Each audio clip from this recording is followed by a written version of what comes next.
The US military isn't just strong in 2025, it's unmatched. According to Global Firepower, America ranks number 1 in the world, again. With a power index score of 0.0744, it leads ahead of Russia and China, who trail behind with 0.0788. That might sound close, but in military terms, it's a massive gap. Because when it comes to raw firepower, funding, global reach, and speed, no one even comes close. Today we're breaking down exactly how the US keeps its edge, from trillions in defense spending to unmatched manpower, aircraft, and naval dominance. Let's start where military power begins: money. Money is one of the most important factors in determining a country's military strength, as it costs a colossal amount of money to forge a strong force. Millions of dollars can go into the production of a single tank, for example, with some of the world's finest fighter jets having 9-figure price tags. Then there are the costs of the many smaller vehicles, weapons, and other pieces of equipment a strong military needs, plus funds for training and paying active duty personnel, from soldiers to mechanics, engineers, pilots, and more. It's no secret that the US spends heavily on defense. Whether you look at recent years or go back further in history, it's constantly had the biggest military budget by far, sometimes spending up to 10% of the country's entire gross domestic product, or GDP, on defense. In 2025, the US is expected to spend just under $900 billion on its military, which is over 3% of its GDP. In comparison, the next biggest spender is China, with an officially reported 2025 defense budget of around $249 billion. Russia's budget is even lower at approximately $126 billion. Even if you combined and doubled both, the total would still fall short of the US defense budget. And while some analysts suggest that China may underreport its actual spending, the US maintains a decisive lead, not just in funding, but in global reach, alliances, and cutting-edge military technology. Even more astonishingly, if you added up the budgets of all the countries ranked 2nd to 10th in 2025 spending, which includes China, Russia, India, Saudi Arabia, the UK, Japan, Australia, France, and Ukraine, that still would not match the US budget. Next, let's look at manpower.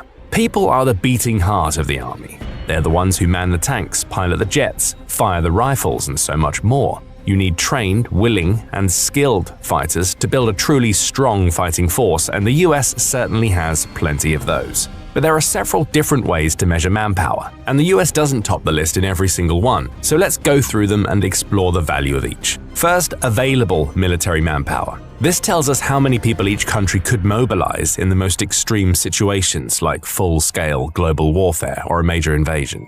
According to GFP, the US could call on around 150 million people in total, which is close to half of the country's population. That's not the highest figure on the list, which is hardly surprising, as the US is not the most populous country. Instead, the two biggest countries in the world, China and India, come in first and second. China could call up around 764 million people, while India has an available military manpower pool of 662 million. The figures are quite similar in terms of the fit-for-service population. This tells us how many able-bodied people each country has that will be able to fight or play a part in a long-term military campaign if they had to. China once more tops the list with around 626 million. India comes in second with 522 million, and the US sits third with 124 million. However, these two stats aren't all that important, as it's highly unlikely that countries like the US, China, or India would need to call up almost half of their entire populations to fight. Instead, to get a better view of how strong each country's force is, it's best to take a look at the numbers of active duty personnel and reservists. Active duty personnel are basically full-time members of the military. They're the most highly trained, combat-ready individuals, dedicating their lives to the military. Reservists, meanwhile, are people who have spent some time undergoing military training or service but aren't currently involved with the army. They remain in reserve, ready to serve if and when called upon. The US has an impressive total of 1.3 million active duty personnel. That once again puts it in third behind China and India. However, the difference this time is much smaller. India is only slightly ahead of America with 1.4 million active duty soldiers, while China takes the top spot with around 2 million. As far as reservists go, the US has around 800,000. That puts it in 10th place globally. Vietnam sits in the top spot with an astonishing 5 million reservists, while South Korea is in second with 3.1 million and Taiwan third with 2.3 million. Many of the countries taking the high spots in this list tend to have some sort of mandatory military service or have built their military strategies around having high numbers of reservists, rather than paying too many full-time salaries for active duty personnel. The US has always had a different strategy, focusing more on having highly trained, fully engaged soldiers ready to enter battle as and when required, rather than a huge reservist force. It's worth noting too, when it comes to manpower, that it's a question not only of quantity, but quality. A country could have 5 million soldiers but lack the infrastructure needed to properly train them for combat or equip them with the kinds of vehicles and weapons needed to outmatch their enemies. In contrast, the US has some of the strictest and most effective military training programs anywhere on Earth. This allows it to produce some of the most extraordinary military teams in history, from the Navy SEALs to the Green Berets. Even small amounts of America's most elite squads are much deadlier than huge battalions of soldiers from many other countries across the world. Now let's take a look at the various branches that make up the US military, namely the Army, the Air Force, the Navy, and the Marine Corps. There are also two more branches, the Space Force and the Coast Guard, but they're less prominent and not as relevant for the time being in terms of overall military might. When you look closely at different militaries around the world, many excel in one particular area but lag in others. Countries with long coastlines, for example, might invest heavily in strong naval forces to guard their waters, but might not have such strong ground or aerial forces. Other countries put a great deal of focus on aerial superiority, but wouldn't stand much chance in a naval battle. One of the ways in which the US has always stood out is the overall balance of its military. Whether fighting on the ground, in the air, or at sea, the US always remains one of the strongest and most formidable forces for any opponent to overcome. It's dominant in all domains, but there are still a few important differences between them. The US Army, for example, is the biggest of all the US military branches. It has over 450,000 active duty personnel, with more than 325,000 National Guard members and over 175,000 Army Reserve personnel, adding up to over 950,000 soldiers in total. The Air Force comes next, with around 495,000 members overall. That includes 322,000 active duty personnel, 105 members of the Air National Guard, and 68,000 reservists. Then there's the Navy. The branch has around 337,000 active duty members, with 58,000 in reserve for a total of approximately 438,000. The Marine Corps also reinforces the Navy with close to 170,000 fighters of its own, and 33,000 more in reserve. These figures demonstrate the balance of America's military and how well prepared it is to fight on any and all fronts. And it's not just in manpower that these three branches excel, but also in terms of the weapons, vehicles, and equipment they're able to call on. The US Army, for example, has some of the most powerful tanks, vehicles, artillery systems, and rocket launchers by far. GFP's data gives the US 4,640 tanks in total. Of those, the M1 Abrams is the primary choice. This third-generation battle tank often tops experts' rankings of the world's toughest tanks. It's one of the heaviest in the world, tipping the scales at more than 73 tons, and has some of the strongest, most impenetrable armor around. A defensive powerhouse, it's also packed full of firepower with a 120mm smoothbore cannon, multiple mounted machine guns, and some models even come with smoke grenade launchers too. The M1 Abrams is a long-running member of the US military, having been used as far back as the 1980s. The Army has steadily improved it over the years, upgrading the older models with modern features and technologies. One of the most recent variants of the tank is the M1A2 Abrams SEP V3, fitted with superior defense against explosions, next-gen armor, and an added auxiliary power unit. Some countries boast more tanks overall than the US. China has 6,800 at the latest count, while Russia has 5,750. However, once again, it's a question of quality over quantity. Many of Russia's tanks are the T-72 model, which lags far behind the M1 Abrams in terms of both offensive and defensive potential. Russia's more modern tank, the T-14 Armata, is a closer competitor to the Abrams, but there aren't too many of those in operation at the moment. For China, it's a similar story. The Chinese have two main tanks, the Type 96 and the Type 99. The Type 96 is no match for America's M1 Abrams. The Type 99, however, has several advantages over the Abrams, being both lighter at up to 58 tons and more mobile, reaching top speeds of up to 47 miles per hour, compared to the Abrams' 42 miles per hour. So as far as tanks go, America has a massive amount and the strongest units by most metrics. There are some other excellent tanks out there like the K2 Black Panther of South Korea, but the Abrams still reigns supreme, and the US is already working on its next improvement, the Abrams X, which is set to be lighter, faster, and more efficient than any M1 Abrams seen so far. In terms of armored vehicles, the US dominance is even clearer to see. GFP statistics show that the US has more than 390,000 armored vehicles in total. That's much, much higher than the country in second place, which is India, with just under 150,000. China takes third spot with a little over 144,000, and Russia has more than 131,000. In other words, even if you added all of Russia and China's vehicles, the US would still have more.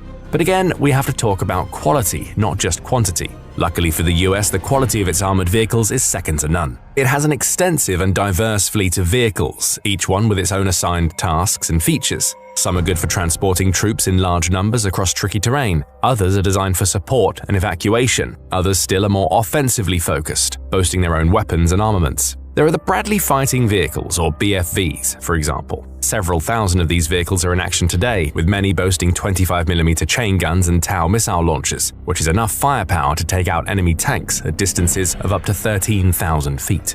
Numerous other vehicles make up the US Army's expansive fleet, including Strykers, M88s, M113s, and MRAPs. They help with reconnaissance, transport, towing damaged vehicles to be repaired, and even helping units safely traverse areas with hidden mines and explosive devices. Moving on to artillery, this is one area in which the US is a little lacking. It boasts 671 self-propelled artillery systems, which pales in comparison to Russia's 5,000 and China's 3,500. With 1,212 towed artillery systems, America again falls behind multiple rivals, including Russia with 8,500 and South Korea with 4,400. For rocket projectors, the US sits fifth in the rankings with 641. China has 2,750 and Russia has more than 3,000. This then is an area in which the US could consider investing in or developing further if it wants to keep up with the competition. Now let's take off and explore America's extraordinary Air Force. As far as aerial combat goes, the US is unmatched. No other country even comes close, no matter which metric you look at.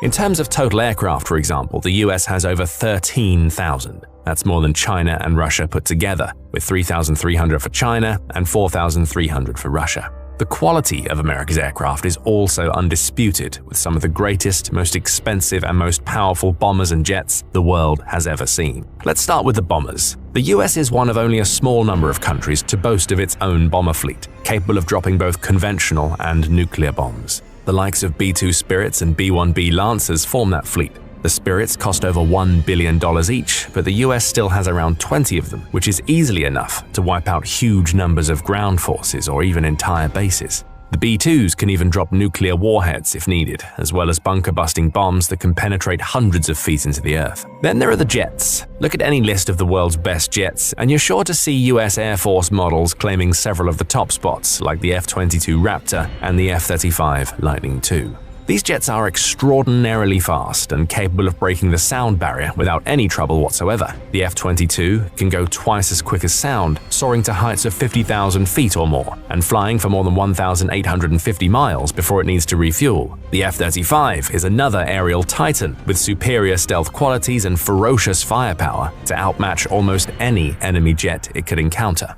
The Air Force has hundreds of these jets, around 180 F-22s and more than 300 F-35s, backed up by hundreds of slightly less advanced but still powerful models, like the F-15s and F-16s. Other countries have some stellar jets of their own, like the Chinese Chengdu J-20 Mighty Dragon or the Russian Sukhoi Su-57, but the total strength of the US Air Force places it far ahead of either of its main rivals. And the impressive statistics don't stop there. The US Air Force also has around 600 tankers, which can refuel jets and bombers in the air, 920 transport aircraft, multiple reconnaissance planes, and thousands upon thousands of helicopters. In fact, GFP stats show a total of over 5,800 helicopters for America, with more than 1,000 attack helicopters. Other countries cannot compete with that. Russia is the nearest rival, but only has a fraction of the American tally, with 1,651 helicopters and 557 attack units. Finally, let's look at the US Navy and assess how well prepared America is for combat at sea. Yet again, the US dominates many statistics in this category, though not quite as many as it does on land or in the air. As far as overall Navy sizes go, for example, China takes the crown. It's invested massively in its naval force over recent years and can now call on over 750 vessels, including warships, submarines, and more. America's Navy is the second largest, with a total of 440 vessels. Of those vessels, 11 are carrier ships, which are some of the most important elements in any great navy. The carriers allow the US to transport jets, attack helicopters, and other aircraft huge distances across the globe for military operations far from home. China can't compete with that, as it has only 3 carriers for now. Russia, meanwhile, has just 1. As far as helicopter carriers go, the US again leads the way with 9. China has 4, along with Japan, and Russia has none. Again, this gives the US a huge edge in terms of planning and implementing long-running, long-range military operations anywhere it wants. The US also has the most destroyers, with 81 in total, that live up to their name, wreaking destructive havoc wherever they go, targeting enemy vessels, aircraft, and even ground-based vehicles and structures too. China comes second with 50 destroyers, while Russia, which lags in many naval statistics, has only 10. Not all naval forces float on the water's surface. Some lurk down in the depths, hidden from view, waiting to strike. Submarines make up another large part of the US Navy fleet, with 70 in total. Russia sits in second with 63, while China has 61. So by almost all of these major metrics, the US Navy is ahead of its competition. It has a mighty naval force with some of the finest subs, destroyers, and colossal carriers to conduct all manner of military operations at sea. But there are still a few areas of improvement. The US has 0 frigates, for instance, while many countries have at least a dozen, and China has close to 50. America has no patrol vessels either, while China boasts 150. The number of corvettes is also quite low, with only 26, far below China's 72 and Russia's 83. And it has just 8 mine and countermine warships, while Russia and China again claim the top spots with 47 and 36 respectively.